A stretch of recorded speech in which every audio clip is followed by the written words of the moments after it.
শেষ রক্ষা যে হচ্ছে না এটা ডক্টর মোহাম্মদ ইউনূস উপলব্ধি করতে পেরেছেন।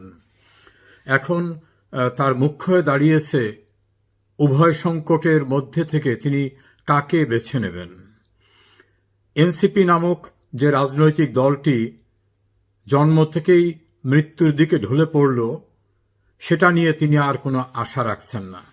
এনসিপি সম্পর্কে বিদগ্ধজনদের মন্তব্য, এমনকি যারা শেখ হাসিনার বিরুদ্ধে খুব সোচ্চার ছিলেন, তারা এনসিপি সম্পর্কে যে সকল মন্তব্য করছেন সেগুলি ডক্টর ইউনূসের অ্যাসিস্ট্যান্ট প্রেস সেক্রেটারি, তার ভাতিজা অপূর্ব জাহাঙ্গীর বিভিন্নভাবে অতি গোপনে তাকে সরবরাহ করছেন। সেখানে নাকি এভাবে ফুটে উঠছে যে এনসিপিকে কেউ বলছেন ন্যাশনাল চিলড্রেন পার্টি, কেউ বলছেন ন্যাশনাল ক্রিমিনাল পার্টি, কেউ ন্যাশনাল নগদ চাঁদা পার্টি, নানাভাবে অভিহিত করেছেন তাদের কৃতকর্মের কারণে। এবং তারা কাউকে সম্মান না দিয়ে যে দাম্ভিকতা, বিভিন্ন রকম আচার-আচরণ করেছে এসব কারণে, এবং বিশেষ করে তাদের যে অর্থলিপ্সুতা, হঠাৎ করে উত্থান, বিশাল কিছু হওয়া, তত্ত্বকথা দিয়ে শেষ পর্যন্ত তার বিপরীত কর্মকাণ্ড করা, এটা নিয়ে ভীষণভাবে ইমেজ সংকটে এনসিপি যে গান কেস, লস্ট কেস, এটা ডক্টর ইউনূস উপলব্ধি করতে পেরেছেন। বিশেষ করে এনসিপির প্রধান যিনি, নাহিদের বাবার অফিস খুলে চাঁদাবাজি করা, কমিশন নেওয়া, আসিফ মোহাম্মদ সজীব ভুইয়া, যিনি সবচেয়ে পাওয়ারফুল মিনিস্ট্রি, দুটো মিনিস্ট্রির দায়িত্বে, তার এপিএস এর অর্থ কেলেঙ্কারি, নিজে এয়ারপোর্টে আর্মস নিয়ে যাওয়া এবং বিভিন্নভাবে তার তদবির বাণিজ্য, এলাকায় সন্ত্রাস করায়, কুমিল্লায় ব্যাপক শত শত মানুষ স্লোগান দিয়ে তার পদত্যাগ দাবি করছে এবং খুব খারাপ ভাষায় স্লোগান দিয়ে বলছে বাপে পুতে মিল্লা দেশটা খাইল গিল্লা। এবং এলাকায় একজন শিক্ষয়িত্রীর গগনবিদারী যে আর্তনাদ, সেখানে যে নির্যাতন, সেখানের যে হত্যাকাণ্ড, তার জন্য আসিফ মাহমুদ সজীব ভুইয়াকে অভিযুক্ত করা হচ্ছে। আবার পণ্ডিত হিসাবে পরিচিত, তাদের কাছে যিনি মাস্টার মাইন্ড হিসাবে দাবিদার, মাহফুজ আলম, তাকে নিয়ে বিতর্ক প্রথমে তিনি সৃষ্টি করলেন। ৭১-এ কার কি ভূমিকা ছিল এটা বলার পর যখন জামাত বা স্বাধীনতা যুদ্ধের বিপক্ষে যারা ছিল তারা ক্ষুব্ধ হয়ে গেল, তখন এক বিব্রতকর অবস্থায় নতুন করে সংযুক্ত হয়েছে তার ভাইয়ের অ্যাকাউন্টে সিডনিতে বিপুল পরিমাণ টাকা যাওয়া সম্পর্কিত একটি ফেসবুকের স্ট্যাটাস বনিয়ামিন নামক এক ব্যক্তি দিয়েছেন। সেটা নিয়ে আর একটা পর্যায়ে, এক পর্যায়ে তিনি মাহফুজ আলম, তিনি তার পূর্বের বিভিন্ন মন্তব্যের ভাষা ব্যবহারের ক্ষেত্রে দুঃখ প্রকাশ করেছেন। তিনি এখন তথ্য সম্প্রচার উপদেষ্টা।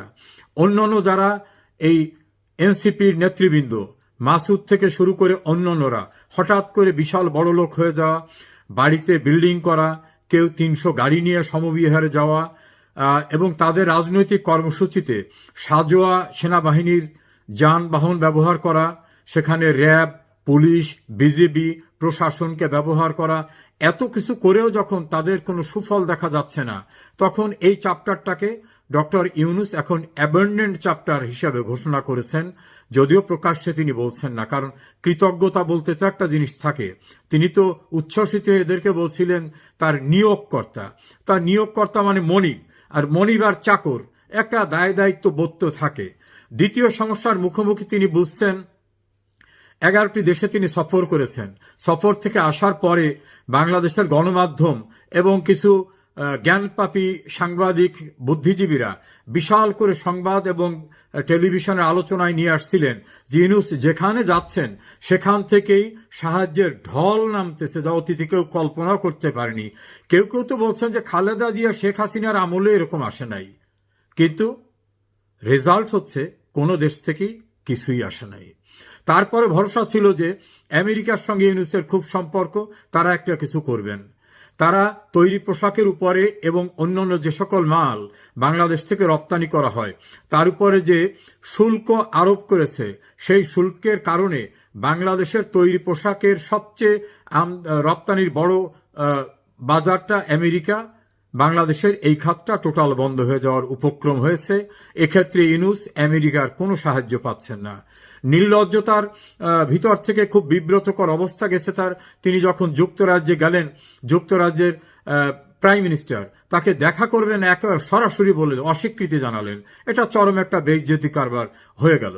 মধ্যপ্রাচ্যে বিশেষ করে মালয়েশিয়ায় নতুন করে লোক নেওয়া হবে, উপদেষ্টা আসিফ নজরুল বলছিলেন যে দ্বার খুলে গেছে। এখন দেখা গেল মালয়েশিয়ায় যারা যাচ্ছেন তাদেরকে ফেরত দিয়ে দেওয়া হচ্ছে এবং তাদেরকে জঙ্গি অভিযোগে গ্রেপ্তার করা হচ্ছে। এই ঘটনা জানার পরে পৃথিবীর অন্যান্য যেসব দেশ বাংলাদেশের ম্যান পাওয়ার নিত তারাও স্থিমিত হয়ে গেছে। অর্থাৎ আমাদের বৈদেশিক মুদ্রা অর্জনের যে বড় একটা খাত ম্যান পাওয়ার, সেই খাতটা একেবারে ডুবে গেছে। শিল্প কলকারখানার অবস্থা, 149টি কারখানা বন্ধ হয়ে গেছে এবং তাদের অত্যন্ত প্রিয়ভাজন ডক্টর দেবপ্রিয় ভট্টাচার্যের তত্ত্ব অনুযায়ী 27 লক্ষ মানুষ বেকার হয়ে গেছে। এর ভিতরে 18 লক্ষই আছে নারী। বাস্তবতা 27 লক্ষ না, 50 লাখের ঊর্ধ্বে ইতিমধ্যে বেকার হয়ে গেছে। আইন শৃঙ্খলা পরিস্থিতির খুব উন্নতি হয়েছে, এভাবে তারা নিজেরা বিভিন্ন কথা বলছিলেন। ডক্টর ইউনূসের ক্যাবিনেটের অন্যতম সদস্য অ্যাডভোকেট আদিলুর রহমান খান শুভ্র, তিনি যে অধিকার সংগঠনটা চালাতেন, সেই অধিকারের 3 মাসের রিপোর্ট এসেছে। 3 মাসে গণপিটুনিতে মারা গেছে 91 জন এবং ধর্ষণের শিকার হয়েছে 208 জন। এক্সাক্ট পিকচার এটা না, কারণ অনেকে আত্মমর্যাদা রক্ষার জন্য, মান ইজ্জত বাঁচাবার জন্য বাইরে প্রকাশ করে না। তাহলে 3 মাসে যদি গণপিটুনিতে নিহত হয় 91 আর ধর্ষণের শিকার যেটা দৃশ্যমান সেটা যদি হয় 208, তাহলে প্র্যাকটিক্যালি কত ঘটেছে। অথচ বক্তৃতা দেওয়ার সময় বলেন যে তাদের আমলে কোথাও কোনো এক্সট্রা জুডিশিয়াল কিলিং হচ্ছে না। এভাবে একটা অবস্থান নিয়েছেন কমিউনিস্ট পার্টির সাধারণ সম্পাদক রুহিন হোসেন প্রিন্স। তিনি প্রকাশ্যে বলছেন যে এই সরকার তো সাময়িক দায়িত্ব পালন করতে এসছেন, বোয়িং কেনার দায়িত্ব তো এই সরকারের না। আমি মিলিয়ে দেখলাম সুপ্রিম কোর্টের রেফারেন্সে বিচারপতিরা যেটা রাষ্ট্রপতিকে পাঠিয়েছেন সেখানে লিখছেন, শূন্য অবস্থায় কেবলমাত্র রাষ্ট্রের নির্বাহী জরুরি কাজ সম্পাদনের জন্য উপদেষ্টা, প্রধান উপদেষ্টা নিয়োগ দিতে পারেন। সুপ্রিম কোর্ট কিন্তু বলে নাই যে একটি সরকার গঠন করতে পারেন, বলেছেন উপদেষ্টা, প্রধান উপদেষ্টা নিয়োগ করতে পারেন। আমি চ্যালেঞ্জ করে বলছি, এইটা বলছেন। তাহলে এটা কি জরুরি কাজের ভিতর পড়ে বোয়িং কেনা? কেউ কেউ তো বলছেন কমিশনের জন্য, কেউ বলছেন যে দেশ থেকে কিনবে তাদেরকে লবিং করার জন্য, এই বোয়িং কিনে তাদের খুশি করার জন্য চেষ্টা চলতেছে। তবে আমি যারা এটা সরবরাহ করবেন বা যারা সম্পৃক্ত হবেন তাদের উদ্দেশ্যে বলবো, আমি একজন আইনজীবী হিসাবে, এটা সম্পূর্ণ বেআইনি। এই প্রক্রিয়ায় প্রত্যক্ষ পরোক্ষভাবে যারা জড়িত হবেন তারা দুর্নীতি দায়ে আজ হোক কাল হোক অভিযুক্ত হবেন। কাজে এই বিষয়টি উপলব্ধি করতে হবে। আবার অনৈতিকতার কথা বারবার এরা বলছেন। তাদেরই এক নারী নেত্রী নীলা ইসরাফিল, তিনি তো ভয়াবহ অভিযোগ আনলেন এই এনসিপির এক নেতার বিরুদ্ধে, যৌন অভিযোগ আনলেন। তার দায় থেকে বাঁচার জন্য তাদের আর এক নেতা আক্তার বলছেন নীলা ইব্রাহিম আমাদের কেউ না। অথচ ভিডিওতে দেখা যায় নীলা ইব্রাহিমের বক্তব্য দেওয়ার পূর্বে এই এনসিপি নেতারা বলছেন আমাদের সংগ্রামী নেত্রী, আমাদের নেত্রী, আমাদের সাহসী নেত্রী। আবার তাদের যে মূল আন্দোলনের যে মুখপত্র ছিলেন উমামা ফাতেমা, তিনি তো হাটে হাড়ি ভেঙে দিয়েছেন। তিনি বলছেন বৈষম্য বিরোধী আন্দোলন, জুলাই আন্দোলন, এটা এখন মানি মেকিংয়ের মেশিনে পরিণত হয়েছে। এবং তিনি মিন্টু রোড, বেলি রোড অর্থাৎ মন্ত্রীপাড়ায় কি কি হচ্ছে সে বিষয়গুলি সবিস্তারে বলেছেন। হয়তো তিনি তার আবেগ সংবরণ করতে পারেন নাই, লাইভ ফেসবুকে অধরে তিনি কেঁদেছেন, তার স্বপ্ন ভঙ্গ হয়েছে। এরকম শুধু সে না, আরও অনেকেই বলেছেন। চিত্রনায়িকা বাঁধন, তিনি তো স্পষ্টভাবে বলেছেন যে প্রতারণার শিকার হয়েছি, জানলে এদের সঙ্গে যেতাম না। আরও অনেক নারীরা তারা এখন আফসোস করছেন যে ভুল করেছি। তারা বলছেন শেখ হাসিনার কাছে দেশে নারীর সম্ভ্রম, শালীনতা সবকিছু নিরাপদ ছিল। যারা আবেগতাড়িত হয়ে ছাত্ররা এদের পক্ষে নেমেছিল তারাও এখন বলছে আমাদেরকে প্রতারিত করা হয়েছে। আমাদের বলা হয়নি যে বৈষম্য নয়, আমাদের আসল টার্গেট শেখ হাসিনাকে সরিয়ে আমরা ক্ষমতা দখল করব, আমরা মন্ত্রী হব, উপদেষ্টা হব। একথা আমাদের পূর্বে বলা হয়নি। বলা হলে হয়তো আমরা এই প্রক্রিয়ার ভিতরে আদৌ যেতাম কিনা। এভাবে তারা কথা বলেছেন। একজন তো অতি উৎসাহী হয়ে জামাত ইসলামের প্রিয়ভাজন হওয়ার জন্য এমন মন্তব্য করলেন যে মানুষ সিসি করতেছে, তার নাম উচ্চারণ করে থুতু দিচ্ছে। তিনি বলছেন শেখ হাসিনা এত খারাপ কাজ করেছে যে ৭১-এ এটা ঘটে নাই। উনি বোধহয় ভুলে গেছেন যে ৭১ সম্পর্কে ঘাতক দালা নির্মূল কমিটির গণ আদালত প্রক্রিয়ার সঙ্গে উনি জড়িত ছিলেন। সে সময় কি বক্তব্য উনি রাখছেন। মাওলানা দেলোয়ার হোসেন সাঈদী সম্পর্কে উনি কি আর্টিকেল লিখেছিলেন, এগুলো উনি ভুলে গেছেন। এখন বোধহয় তাদের প্রিয় হওয়ার জন্য যা ইচ্ছা তাই বলতেছেন। আসলে উনি বুঝতে পারছেন না উনি সব কুল হারা। ওই বাংলা ফোক গানে আছে একুল অকুল দুকুল হারা, উনি সেরকম অবস্থায় গেছেন। যদিও ওনার সম্পর্কে প্রবাসী অনলাইন অ্যাক্টিভিস্ট ইলিয়াস বিভিন্ন রকম অভিযোগ এনেছেন, আমি সেই অভিযোগের সত্যতা অসত্যতা বলি না। তিনি আমার অত্যন্ত প্রিয় এবং পরিচিত জন ছিলেন। তার এই পরিবর্তন আমাকে বিস্মিত করেছে, শুধু আমাকে না, তাকে অত্যন্ত স্নেহ করতেন সুপ্রিম কোর্টের বীর মুক্তিযোদ্ধা অ্যাডভোকেট জেডাই খান পান্না। আজকে তার মন্তব্য দেখলাম, তিনি বলছেন সি সি, তিনি এভাবে মন্তব্য করেছেন।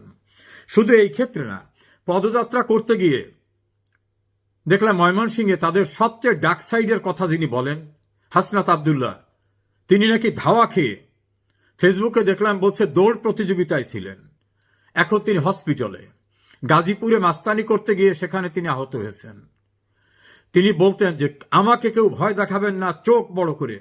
গোপালগঞ্জে দেখলাম জীবন বাঁচাবার ভয়ে, জীবন রক্ষার তাগিদে দৌড়ঝাঁপ করে তিনি সেনাবাহিনীর একটা নিরাপদ যানের ভিতর ঢুকলেন এমনভাবে যে তাকে কেউ ভয় দেখাবেন না, তিনি কোনো ভয় পান না। এই অবস্থাটার সেখানে অবশিষ্ট থাকল না।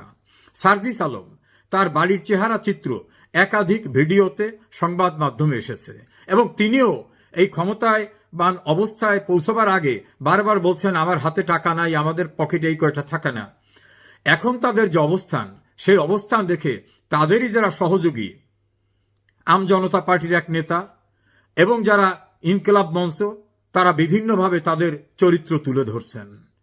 এইরকম পরিস্থিতিতে ডক্টর মোহাম্মদ ইউনূস বিসর্জন দিয়ে দিয়েছেন যে এই এনসিপি দিয়ে আমার হবে না। এখন তার সহায় সম্বল লন্ডনে আলোচনা করে যাওয়া বিএনপির ভারপ্রাপ্ত চেয়ারম্যান তারেক রহমান এবং জামাতের সঙ্গীরা। জামাত এবং জামাতের সঙ্গীরা কোনোভাবে এখন নির্বাচনের পক্ষে না, তারা আরও গুছিয়ে নিতে চায়। তারা এনসিপি, হেফাজতে ইসলাম, পারলে চরমোনাইকে, ইসলামিক শাসনতন্ত্র আন্দোলন, অর্থাৎ অনেককে নিয়ে তারা একটা কাজ করতে চায়। তারা এখনো প্রস্তুত না তাদের ভাষায়। এজন্য তারা বলছেন দেশে এখন অস্থিতিশীল পরিস্থিতি, এখন হবে না। এনসিপি বলছেন জুলাই প্রোক্লামেশন ডিক্লেয়ার না হওয়া পর্যন্ত কিছু হবে না। অর্থাৎ জুলাই প্রোক্লামেশন ডিক্লেয়ার করলে বাংলাদেশের সংবিধানকে পরিত্যক্ত করা গেলে নতুন সংবিধান হতে হবে, গণপরিষদ নির্বাচন হতে হবে, এটা সময় সাপেক্ষ। তাহলে এই আসিফ মাহমুদ, সজীব ভুইয়ারা নির্বিঘ্নে থাকতে পারবেন। আর বর্তমান সরকারের শ্যাডো যে উপদেষ্টারা যারা সরকার পরিচালনা করছেন, তারাও ধীরে ধীরে গুছিয়ে নিতে পারবেন জামাত ইসলামী বাংলাদেশ। ওদিকে বিএনপি বলছে নো, আর সময় দেওয়া যাবে না, ইলেকশন দিতে হবে। এখন বিএনপি শক্তিশালী রাজনৈতিক দল, তারা বলছে ইলেকশন দিতেই হবে। মির্জা আব্বাস থেকে শুরু করে অন্যান্যদের জোরালো বক্তব্য, আবার জামাতের বক্তব্য, সব মিলিয়ে একটি ভয়ঙ্কর পরিস্থিতির ভিতরে পড়েছেন এই শিবির। তারা এখন কি করবেন দিক খুঁজে পাচ্ছেন না। বিএনপির কথা শুনবেন নাকি জামাত ইসলামের কথা শুনবেন? অন্যদিকে তার যে বড় বড় রাষ্ট্র যারা তাকে বিভিন্নভাবে সাহায্য করত, আমেরিকা সহ অন্যান্যরা, তাদের নাকি মোহ কেটে গেছে ওনার উপরে, তারা এখন আর সাড়া দিচ্ছেন না। তিনি তাদের পরামর্শ নেওয়ার জন্য বাংলাদেশস্থ হাইকমিশনে বিভিন্ন জায়গায় ধর্ণা দিচ্ছেন, ভালো রেসপন্স পাচ্ছেন না। উনি খুব সংকটের ভিতর থেকে ফ্যাকাশে মুখ করে বিভিন্ন রকম আলাপ আলোচনা করেও কোনো সমাধানে আসতে পারছেন না। ওনার ভাতিজা ডেপুটি প্রেস সেক্রেটারি অপূর্ব জাহাঙ্গীর এবং তার যারা একান্ত ঘনিষ্ঠ, তাদের নিয়ে ক্লোজ ডোরে নাকি মিটিং করে বলতেছেন যে এই সংকট উত্তরণের উপায় কি। এই উভয় সংকটের ভিতর উনি আছেন। উনি বুঝতে পারেন নাই বাংলাদেশ নামক রাষ্ট্রেতে উনি কোনদিন রাজনীতি করেন নাই, ওনার কোনো অবদান নাই। উনি ৫ টাকার কোনো সাহায্যই দেশকে করেন নাই, ৭১-এর কোনো অবদান ওনার নাই, গণ আন্দোলনগুলি হয়েছে সেখানে কোনো ওনার ভূমিকা নেই। উনি প্রাকৃতিক দুর্যোগে বাংলাদেশে কারো পাশে দাঁড়ান নাই। বঙ্গবন্ধু হত্যাকাণ্ডের পরে ওনার অবস্থান কি ছিল কোনো স্টেটমেন্ট দেন নাই। এমনকি জিয়াউর রহমানের হত্যাকাণ্ডের পরে ওনার কোনো স্টেটমেন্ট দেখা যায়নি। 21শে আগস্টের গ্রেনেড হামলার পরে ওনার কোনো স্টেটমেন্ট দেখা যায়নি। উনি ইসলামের পক্ষে কোনো কথা বলেননি। ফলে এই দেশটাকে পরিচালনা করা যত সহজ ভেবেছিলেন অত সহজ না। মেটিকুলাস ডিজাইন করে একটা সরকারকে সরিয়ে দেওয়া যায়, কিন্তু রাষ্ট্র পরিচালনায় বিদেশি কিছু লোক নিয়ে আসা, যেটা সিনিয়র সাংবাদিক এম এ আজিজের ভাষায় আন্তর্জাতিক সরকার, এই আন্তর্জাতিক লোকদের নিয়ে এসে ভাড়াটে লোকদের নিয়ে যে কিছু করা যায় না, এটা ওনার উপলব্ধি ছিল না। উনি ভেবেছিলেন সারা বাংলাদেশের লোক ওনার সঙ্গে আছে, কারণ গ্রামে গ্রামে সুদের ব্যবসা করেছেন, লোন দিয়েছেন, লোনের টাকা তুলেছেন। উনি ভেবেছিলেন এটা, কিন্তু বাস্তবতা ভিন্ন। এই দেশের মুক্তিযুদ্ধে, স্বাধীনতায়, এই দেশের অগ্রগতিতে কোথাও ওনার কোনো অবদান নাই। হঠাৎ করে বিদেশি টিম নিয়ে এসে ভাড়াটে সরকার হয়ে উনি যা করতে চেয়েছিলেন সে স্বপ্নে উনি রণভঙ্গ দিয়েছেন। এখন দেখার সময় উনি কি শ্যাম রাখবেন না কুল রাখবেন। উভয় সংকটে ডক্টর ইউনূস, কারণ তার বিদেশি প্রভুরাও সাড়া দিচ্ছে না। দেশে তার পক্ষে যারা শনৈ শনৈ আলোচনা করতেন, ডক্টর ইউনূসকে একেবারে সপ্ত আসমানের কেউকে এমনভাবে উল্লেখ করতেন, দেবতা বানাতেন, সেলিব্রিটি বানাতেন, বিশ্বনেতা বানাতেন, তারাও এখন বলছেন। বিশেষ করে আমি বলবো গণমাধ্যমে মাসুদ কামাল, জিল্লুর রহমান, মঞ্জুরুল ইসলাম পান্না, এম এ আজিজ, এমনকি সাম্প্রতিক সময় মোস্তফা ফিরোজ, নুরুল কবির, মতিউর রহমান চৌধুরী, এরকম অসংখ্য নাম বলতে পারবো, যারা ওনাকে নিয়ে অনেক অনেক ভালো ভালো কথা বলছিলেন, ভালো প্রত্যাশার কথা শুনিয়েছিলেন, আশার কথা শুনিয়েছেন। তারা এখন কমপ্লিটলি বলেছেন। আজ একজনের বক্তব্য শুনলাম, তিনি বলছেন যে ইউনূস নির্বাচন করবেন না, নির্বাচন করেও যেতে পারবেন না, এবং এই ছেলেগুলোকে তিনি ডিলিট করেছেন, দেশটাকে ধ্বংসের মুখোমুখি করেছেন।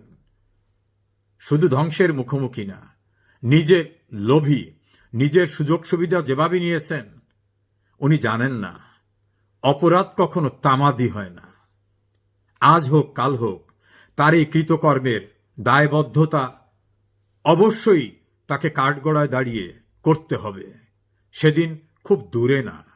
উনি যাদেরকে বিভিন্ন অজুহাতে আটকাচ্ছেন, জেলে ঢুকতেছেন, হয়রানি করাচ্ছেন, দেখা করেন না, দেখা করলেও তাদেরকে হাস্যরস করেন, শোকের দিনে উনি গাল ফুলিয়ে হাসেন দাঁত কেলিয়ে, এই অবস্থার থেকে ওনার উত্তরণের কোনো পথ দেখছি না।